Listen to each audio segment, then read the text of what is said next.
구사구 건강클리닉 시간입니다. 각종 전자기기 사용량 증가와 안구 건조증 등 여러 요인으로 인해서 전 연령층에서 시력 저하가 나타나고 있는데요. 그렇게 되면은 글씨가 제대로 보이지 않는 등 일상 속에서 여러 불편함을 겪기 때문에 시력을 교정해야 됩니다. 자, 오늘은 시력 교정 방법 중에 하나인 드림렌즈에 대해서 알아보겠습니다. 오늘 도움 말씀 주실 눈시원 안과의 이현석 원장 자리해 주셨습니다. 원장님 안녕하세요. 네, 안녕하세요. 네, 반갑습니다. 자, 먼저 드림렌즈. 이 드림렌즈는 어떤 치료 방법인가요? 네, 일단 그 일반적인 렌즈처럼 그 검은 눈동자에 이렇게 덮어 씌우는 렌즈예요. 그래서 네. 저희가 그 소프트 렌즈는 많이들 아시잖아요. 네. 그런데 이 소프트 렌즈와는 달리 이 드림 렌즈는 조금 딱딱하게 생겼고요. 음. 그리고 일반 렌즈는 보통 우리 눈 위에 이렇게 동동동 떠 있는 예. 안경이 눈 위에 동동동 떠 있다 이렇게 생각하시면 되는데 이 드림 렌즈라고 하는 것은 이게 떠 있는 게 아니라 눈을 이렇게 잡고서 가운데를 쭉 눌러주는 역할을 해요. 아. 눈을 이렇게 누르는 렌즈인 거죠. 네. 그러면 이 눈의 구조가 저희가 그 눈의 가장 바깥 껍질을 상피라고 하는데 예. 이 상피라는 조직은 우리가 이렇게 쭉 누르면은 이게 얇아져요. 그런데 그 얇아지는 효과가 네. 대개 이제 그 교정 효과가 한 5디옵터까지는 교정을 시킬 수가 있는데 네. 보통 이게 항상 눌러져 있지는 않거든요. 예. 그래서 밤 사이에 렌즈를 끼고서 요 상피를 꼭 눌러 놓으면은 네. 이게 물론 다시 이제 펴지긴 하지만 네. 그 효과가 하루는 가니까 아. 하루 동안은 그 정도의 근시가 이제 교정되는 효과가 있는 것이 이제 드림 렌즈라고 하는 거예요. 그렇군요. 시술 없이 렌즈만으로도 시력 교정된다는 게 참 큰 장점인 것 같은데요. 이거 외에도 또 다른 장점이 있을까요? 네, 1차적으로는 이 드림 렌즈가 네. 낮의 시력을 교정시켜주는 효과가 있는데 예. 오히려 그것보다 더 플러스 알파 효과가 요즘은 더 관심을 받아요. 그건 뭐냐면은 아이들의 경우에 네. 안타깝게도 한번 근시가 시작되면은 이게 계속 진행을 해요. 그렇죠. 그래서 이제 어머님들이 굉장히 속상해하세요. 6개월마다 병원에 오면은 꼭 이제 안경 도수가 올라가고 안경 도수가 올라간다는 건 눈이 나빠진다는 뜻이거든요. 네. 근시가 진행한다는 거예요. 네. 그렇게 하다 보니 마땅한 치료 방법이 없었는데 이 드림 렌즈의 또 다른 효과가 아이한테 이것을 꾸준히 끼워줬더니 낮에도 안경 없이 아이가 잘 볼 뿐더러 네. 시력 검사를 할 때마다 계속 나빠지는 그 눈의 근시가 진행이 멎는다는 거예요. 아. 유일하게 어린 아이들에서 눈이 나빠지는 것, 근시 네. 진행을 막아줄 수 있는 그런 예방 치료가 있다. 그래서 이 두 가지가 드림 렌즈 치료의 이제 가장 큰 주목적이 되는 거죠. 네. 시력이 나빠지는 아이들을 둔 부모님들은 걱정이 진짜 많으시잖아요. 그럼요. 6개월마다 가서 계속 검사하고 관리를 하고 있는데 계속 나빠지니까. 그러니까요. 이게 좀 도움이 되네요. 드림렌즈가. 그럼 드림렌즈의 종류에는 어떤 것들이 있나요? 이 드림 렌즈의 종류에는 그 눈의 특성에 따라서 다 달라요. 저희가 이제 옷을 이제 사러 갔어요. 네. 그럼 일반 체형이 있고 특수 체형이 있잖아요. 예. 일반 체형의 경우는 기존에 나와 있는 기성복을 입어도 잘 맞는데 특수 체형은 품이 맞으면 팔이 짧고 뭐 이렇게 눈도 그래요. 눈도 일반적으로 이렇게 근시만 이렇게 생기는 아이들은 네. 저희가 일반적인 일반형 렌즈를 껴도 아무 문제가 없는데 네. 이 난시라고 해서 눈입 모양이 아주 그 럭비공처럼 생긴 아이들이 있어요. 그러니까 이제 과장해서 표현을 하자면 예. 그리고 이런 아이들은 일반형 렌즈를 착용하게 되면은 그 실패 확률도 높고 그 착용했을 때 아이가 그 착용감을 굉장히 불편해하거든요. 네. 이런 경우엔 저희가 그 아이의 눈에만 특화된 렌즈를 주문 제작을 하게 되는데 네. 맞춤복처럼 그런 것은 이제 난시 교정형 특수형 렌즈 예. 이렇게 크게 두 종류로 보시면 됩니다. 아, 드림렌즈는 성장기 아이들의 시력 교정에 탁월하다고 앞서 말씀을 해주셨잖아요. 그러면 몇 살부터 착용을 할 수 있는 건가요? 이 드림 렌즈를 착용하는 기준이 두 가지인데요. 네.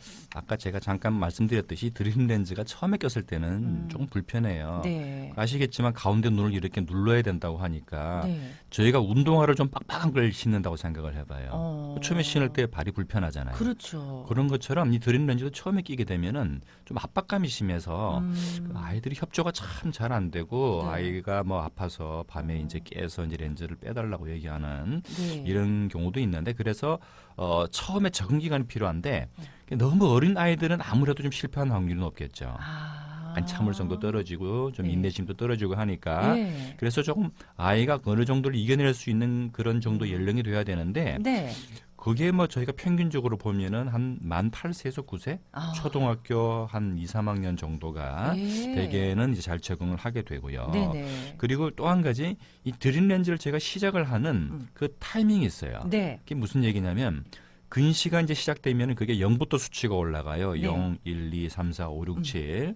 그럼 어른들이 평균 근시가 한 3에서 4 정도라고 보거든요. 예. 그리고 한 6 정도 되면 이제 근시가 심한 분들이고 8, 9 되면 제가 고도 근시라고 해서 조금 이제 좀 심한 근시에 들어가게 되는데 네. 이 아이들의 근시가 대개 경우에 한 2.5 정도까지 올라가게 되면은 네. 그때가 렌즈 치료하기가 딱 좋은 타이밍이에요. 왜냐하면은 너무 적을 때 사실 그렇게 일찍 치료할 필요도 없고. 예. 근데 이게 2.5라는 수치를 넘어가게 되면은 눈을 조금 더 많이 눌러야 되거든요. 그 굴질량이 많아지니까. 네. 그러면 아무래도 좀 착용감이 더 좀 힘들어지니까 치료 시기가 이제 중요한 것이 한 도수는 한 2.5, 나이는 한 8세 전후. 네. 뭐 그 시기가 이제 제일 좋은 시기예요. 타이밍이 참 중요하군요. 네네. 불편한 감은 한 어느 정도 지속이 돼요? 아이들이 이거를 좀 편안하게 느끼기까지가. 빠른 아이들은 어른들보다 더 나은 것 같아요. 제가 볼 때는. 그래요? 예. 대개의 경우에 한 1주에서 2주요. 아, 1, 2주. 예, 저희가 2주 정도 해보면은 네. 이 아이가 계속 착용을 하겠구나 안 하겠구나라고 느낌은 와요. 어. 대개 1, 2주 되게 되면은 아이들이 네. 되게 적응을 하더라고요. 그렇군요. 자, 여기서 오늘의 퀴즈 다시 한 번 더 우리 원장님이 좀 내드리겠습니다. 네, 드림 렌즈는 18세 미만, 즉 아래에서만 가능한 시력 교정 방법이다. 네. 네, 맞으면 O, 틀리면 X입니다. 그렇습니다. 샵 0949번이고요. 100원의 정보 이용료 부과됩니다. 드림 렌즈는 18세 미만에게만 가능한 시력 교정 방법이다. 맞으면 O, 틀리면 X. 근데 선생님 렌즈의 경우는 사용 기간이 좀 정해져 있잖아요. 네네. 드림 렌즈도 사용 기간이 정해져 있는지 그리고 만약 그렇다면 어느 정도 사용 후에 교체를 해야 되는지 궁금하네요. 일단 드림 렌즈가 다른 렌즈에 비해서는 좀 비용이 좀 많이 드는 렌즈거든요. 예. 그래서 저희가 최대한 관리를 잘해서 오래 착용하도록 권유드립니다만은 네.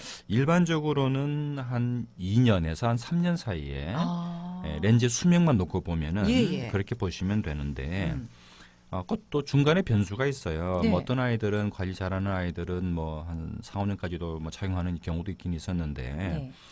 그 아이의 눈도 사실은 키와 더불어서 이렇게 성장을 해요. 그렇죠. 그래서 아이가 갑자기 이제 그 성장기가 이렇게 진행이 확 되게 되면은 처음에 잘 맞던 렌즈가 좀 그 타이트해지거든요. 좀 더 쪼이게 되거든요. 네. 그러면 이제 아이가 눈을 조금 잘 끼던 아이가 좀 눈을 많이 아파하고 어. 또 눈을 너무 누르니까 예. 눈에 좀 미세하게 좀 상처도 생기고 하는 경우가 생겨요. 아. 그런 경우에는 좀 안타깝게도 네. 렌즈 상태가 좋아서 더 쓸 수 있다 하더라도 이제 교체를 해줘야 되는 거고요. 예. 그리고 뭐 그것보다는 오히려 그 렌즈 관리를 잘못해서 그 표면에 좀 미세하게 금이 생긴다든지 네. 안타깝게도 세척하다가 이제 그 배수구에 빠뜨리는 어. 그런 안타까운 일이 생기면 할 수 없이 교체를 해야 되겠죠. 그러겠네요. 아니 아이가 드림 렌즈로 시력을 교정할 때 부모님들의 주의 관리도 필요할 것 같아요. 부모님들은 어떤 부분에 가장 신경을 써야 될까요? 저는 항상 오시면 되게 어머님들이 같이 오시는데 예. 그 말씀을 꼭 드려요. 이 렌즈 치료는 어머님이 하시는 겁니다. 저는 이제 그 아이의 눈에 맞는 최적의 렌즈 디자인을 골라주지만 네. 그 아이와 더불어서 1, 2주 이제 씨름을 해야 되는 건 어머님이고 아, 그렇죠. 또 그리고 이제 그 렌즈 관리를 아이가 할 수가 없잖아요. 그 어머님이 계속 아침에 빼주고 또 저녁에 끼우기 전까지 이제 렌즈 소독이나 관리를 이렇게 쭉 잘 해주셔야 되기 때문에 예. 어머님이 좀 매사를 가지고 잘 해주시는 아이들은 성공률이 상당히 좋고 네. 안 그런 경우는 아무래도 확률이 좀 떨어지죠. 아, 네네. 그래서 부모님들이 신경 써야 되는 것은 이런 렌즈 처음에 초창기 빠른 아이들은 초등학교 고학년만 돼도 자기가 다 뭐 이렇게 놓고 빼고 싶고 다 하는 경우도 꽤 있어요. 네. 그런 경우도 있어서 처음에만 관리를 잘 해주시면 되는데 이러한 관리와 더불어서 그 아이의 눈 상태를 잘 관찰해야 되겠죠. 네. 그 참을성이 좀 많은 아이들은 그 눈이 꽤 충혈되고 아플 텐데도 본인이 또 이제 묵직하게 참고서 괜찮아요 하는 경우가 있는데 예. 한 번씩 보고 아이 눈이 옛날에 렌즈 좀 놓고 빼고 할 때보다 좀 유난히 좀 빨갛다 이런 느낌이 들면은 네. 그럴 때는 아이를 같이 한번 병원에 데리고 와서 눈에 큰 무리가 없는지 네. 이제 이렇게 확인도 좀 받아주시고 그렇군요. 하는 그런 부분들이죠. 네. 근데 제가 신경 쓰이는 것 중에 하나가 저도 옛날에는 그 소프트렌즈, 하드렌즈를 다 착용을 했었거든요. 렌즈 끼고 자면은 렌즈가 눈 뒤로 넘어간다. 뭐 이런 얘기 그때 참 많이 했었어요. 이게 실제로 맞는 말이에요? 실제로 저희 병원에도 그런 분들 오세요. 네. 이제 소프트 렌즈를 꼈는데 본인이 이제 이게 빠졌는지 안 빠졌는지를 이제 모르시는 거예요. 안 보이는 거예요. 아, 없는데 잡아서 빼려니까 없는데 네. 이제 아이고 이게 눈 뒤로 넘어갔나 보다 이래가지고 음. 이제 하얗게 질려서 오시거든요. 네. 근데 이 사람의 눈이 구조가 예. 우리가 이제 눈이 동그라니까 눈 뒤쪽까지 쑥 넘어가겠구나 하고 생각하기가 쉬운데 네. 이 눈이 앞쪽에서부터 360도가 다 방이 막혀 있어요. 쉽게 말하면 우리가 저 호주머니 포켓처럼 예. 포켓에 손을 집어넣으면 이게 한없이 내려가는 게 아니잖아요. 네네. 내려가다 보면 중간에 딱 막혀 있죠. 네. 그런 것처럼 사람의 눈이 360도에 걸쳐서 일정 부분에서 이렇게 다 막혀 있기 때문에 아. 뭐 절대로 뒤로 넘어가는 일은 발생하지 않아요. 아, 그렇군요. 예, 이제 마음 놓고 끼고 주무셔도 되겠습니다. 근데 드림렌즈 착용 후에 혹시 부작용 같은 건 없습니까? 부작용이라기보다는 예. 그 렌즈를 꼈을 때 이제 생길 수 있는 과정 중에 하나가 아까 그 저희가 그 각막의 그 껍질 되는 부위를 이제 눈이 누르고 있다고 얘기를 했잖아요. 네. 그러다 보니 아무래도 그 눌리는 부위에 저희가 각막 상피라고 하는데 원래 이 각막 상피는 저희가 재생 조직이에요. 네. 그 피부처럼 이 벗겨지면은 음. 다시 자라고 네. 그리고 뭐 피부도 자연 발생적으로 이제 벗겨 없어지잖아요. 예, 예. 저희가 목욕탕에서 때밀듯이 그런 네네. 것처럼 이 사람의 각막이라고 하는 것은 끊임없이 벗겨지고 재생되고 벗겨지고 재생되고를 이렇게 반복을 하거든요. 예. 그런 조직이라서 이 렌즈를 꼈을 때 간혹 이 부위가 약간 상처가 약간 생기는 예. 그런 부위가 있는데 이런 것은 사실 그때 조금 저희가 인공 눈물이나 또는 렌즈를 하루 정도 씌워주는 방법을 통해서 다 회복을 시킬 수가 있지만 네. 중요한 것은 이러한 상처가 너무 심할 때 오래 방치하게 되면은 그 상처 부위가 덧난다는 거예요. 예. 염증이 생긴다든지 네. 이런 부분이 있어서 제가 관리가 필요하고 아무래도 렌즈도 이물질이니까 그걸 끼고 있는 동안에 이제 알레르기 같은 것들이 좀 생길 수가 있는데 네. 이러한 것은 평상시 렌즈 관리를 잘 함으로써 충분히 예방이 돼요. 그렇군요. 예. 드림렌즈를 착용을 이제 다 마쳤어요. 네네. 그 뒤에 다른 시력 교정 수술을 또 시행할 수가 있습니까? 네, 당연히 할 수가 있죠. 예. 그 렌즈는 아까 말씀드렸잖아요. 그 껍질만 누르기 때문에 네. 렌즈를 빼게 되면은 한 달 이내 다시 눈의 상피가 온 상태로 돌아오거든요. 자기 정상적인 눈으로 돌아가는 거예요. 네. 그러면 그때 눈의 굴절 상태에 따라서 예. 저희가 어떠한 시력 방법, 그게 라식이 됐든 라섹이 됐든 네. 안드렌즈가 됐든 다 해줄 수가 있고 네. 이러한 드림 렌즈의 목적은 고도근시로 가는 걸 막아주기 때문에 네. 조금 더 안전한 시력 교정 수술을 받게 할 수 있는 거죠. 그럼 반대로 라식이나 라섹을 한 이후에 드림렌즈 착용도 되나요? 그건 안 되더라고요. 아, 그건 안 돼요. 네.